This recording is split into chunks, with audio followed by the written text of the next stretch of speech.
Hello friend, आपका स्वागत है मेरे यूट्यूब चैनल सैनिक क्लास ऑफ सक्सेस में। जैसा कि आपको पता है, हम क्लास 10th और 12th दोनों के लिए जो चैप्टर है मिरर यानी कि दर्पण जो है दोनों के अंदर आता है। 12वीं और 10वीं दोनों UP board, CBSE board, NCERT सभी के लिए आता है। जिसके क्रम में बढ़ते हुए हमने चैप्टर को आगे बढ़ाते हुए कल आपको बताया था कि अवतल दर्पण में कैसे प्रतिबिंब बनता है, यानी इमेज कैसे बनती है। अवतल दर्पण के द्वारा इमेज कैसे बनती है, जिसमें हमने कल आपको करा दिया था कि जब वस्तु अनंत और वक्ता केंद्र के बीच में, एक तो अनंत पर रखियो और एक अनंत और वक्ता केंद्र के बीच में रखियो और एक वक्ता केंद्र पर रखियो। तो आज हम बताएंगे यदि वस्तु को और खिसकाकर वक्ता केंद्र से फोकस और वक्ता केंद्र के बीच में रख दिया जाए, जैसे यहाँ रख दिया जाए, तो प्रतिबिंब कहां पर बनेगा, यानी इमेज कहां पर बनेगी वो देखेंगे हम। तो लिखा हुआ है जब वस्तु वक्ता केंद्र सी तथा मुख्य फोकस एफ के बीच में हो, when object between curve center and main focus, then what happen। देखिए, मान लीजिए ये कोई वस्तु है, ये बीचों बीच में रखी हुई है। तो परावर्तन के नियम के अनुसार अवतल दर्पण से दो किरणें निकलती हैं, एक पैरेलल निकलती है और समांतर जाने वाली किरणें हमेशा फोकस से होकर जाती हैं। तो सबसे पहले एक किरण चली यहां से, फोकस से होकर निकल गई, समझ आया, फोकस से होकर निकल गई। एक चली जो फोकस से होकर चली और मुख्य अक्ष के समांतर हो गई, क्योंकि परावर्तन का नियम कहता है जो फोकस के साथ मुख्य अक्ष के समांतर आती है वो परावर्तन के बाद मुख्य फोकस से होकर जाती है, और जो मुख्य फोकस से होकर जाती है वो परावर्तन के पश्चात मुख्य अक्ष के समांतर हो जाती है। ये परावर्तन का नियम हम दिखाएंगे आपको सारे नियम इनको खत्म करने के बाद। तो हम देखते हैं कि ये दोनों लाइनें जो थी, एक सिंगल वाली आ रही है, एक डबल वाली आ रही है, कहां पर मिल रही है, मीट एट पॉइंट दिस, यहां पर मिल रही है, यानी कि प्रतिबिंब यहां बनेगा।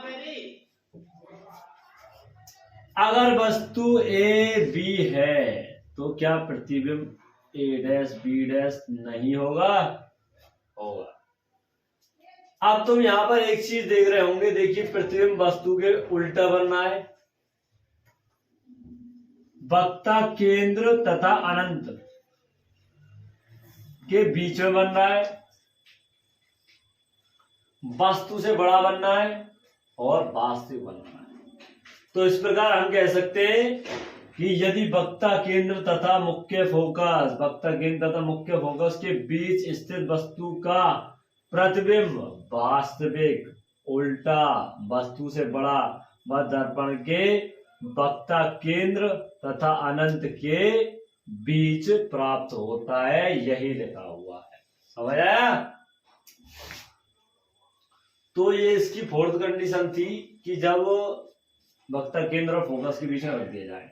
अब अगली कंडीशन में हम रखेंगे फोकस पर, फिर उससे अगली कंडीशन में रखेंगे फोकस से पोल के भीतर। लेकिन उसके लिए हम टॉपिक वाइज समझाएंगे, एक को डीपली समझाएंगे। हमने आपसे वादा किया था कि आपको किसी कोचिंग की जरूरत नहीं पड़ेगी, इसलिए हम थोड़ा बारीकी से समझाएंगे। तो हम अभी आपको प्रैक्टिकल करके बताते हैं कि कैसे रेज आती है और कैसे रेज जाती है। तो आइए चलते हैं। तो आइए हम आपको प्रैक्टिकल रूप में दिखाते हैं कि प्रैक्टिकल रूप में रेज कैसे आती हैं और किस प्रकार इमेज बनता है। तो देखिए, जैसा कि फिगर दिख रहा है आपको, फिगर में एक ऑब्जेक्ट रखा हुआ है, ऑब्जेक्ट 1, जो कि कर्व सेंटर और फोकस के बीच में रखा हुआ है। अब देखिए, यहाँ से रेज 2 इस प्रकार चलती हैं। देखिए, ये रेज गई और इमेज बन गया। लेकिन भैया इमेज तो बहुत जल्दी बन गया, लेकिन समझ नहीं आया कि इमेज बना कैसे। तो हम आपको समझाते हैं कि ये इमेज बना आखिरकार कैसे, ये वस्तु से बड़ा भी बन गया है। तो देखिए, होता क्या है कि सबसे पहले एक इससे रेज निकली, ये वाली रेज निकली आपकी, ये वाली रेज निकली, और रेज निकलने के बाद ये मुख्य फोकस से होकर चली गई। देखिए, मुख्य फोकस से होकर जा रही है,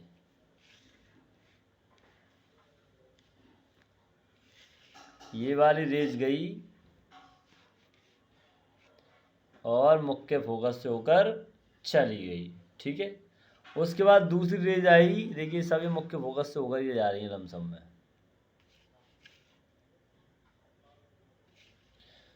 अब दूसरी वाली रेज आई, ये आई, देखिए ये आ गई, ये आ गई, और ये क्या हुआ, मुख्य अक्ष के समांतर हो गई, क्योंकि नियम कहता है कि जो समांतर आती है वो फोकस से होकर जाती है, जो फोकस से आती है वो मुख्य अक्ष के समांतर हो जाती हैं। तो अब आने वाली किरणों को हम आगे बढ़ाते गए, इसको बढ़ाते गए, इसको बढ़ाते गए, तो हमने देखा इस पॉइंट पर ये दोनों मिल रही थी, ये आने वाली और ये भी आने वाली।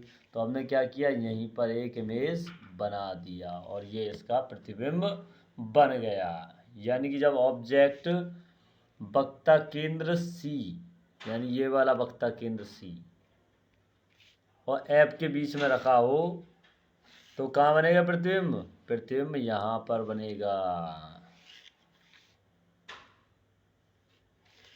प्रतिबिंब कहाँ बनेगा, यहाँ पर बनेगा। जब रेज ऐसे आई, ऐसे गई, ऐसे गई, ये सब मिलती गई, ये वाली यूँ आई, यूँ आई, यूँ आई और यहाँ पर मिल गई और यहाँ पर इमेज बन गया। और इमेज तुम देख रहे होंगे, ये इतना सा है, ये इतना बड़ा है। यानी हम कह सकते हैं कि इमेज जो है इसमें वस्तु से बड़ा, उल्टा और वास्तविक तथा वक्रता केंद्र सी, देखिए ये सी है, ये एफ है हमारा। सी और एफ के बाद यानी वक्ता केंद्र के बाद ये देखिए यहाँ पर अनंत होता है। ये क्या है पता है, अनंत है, अनंत। तो ये वस्तु कहाँ रखी हुई है हमारी, वक्ता केंद्र और अनंत के बीच में रखी हुई है वस्तु। तो हम कह सकते हैं जो प्रतिबिंब बनता है वो वक्ता केंद्र सी और अनंत के बीच में बनता है, यदि ऑब्जेक्ट को फोकस और सी के बीच में रखा जाए। तो आशा करता हूँ आपको क्लियर होगा। नेक्स्ट में हम आपको बताएंगे कि वस्तु को यदि उठा के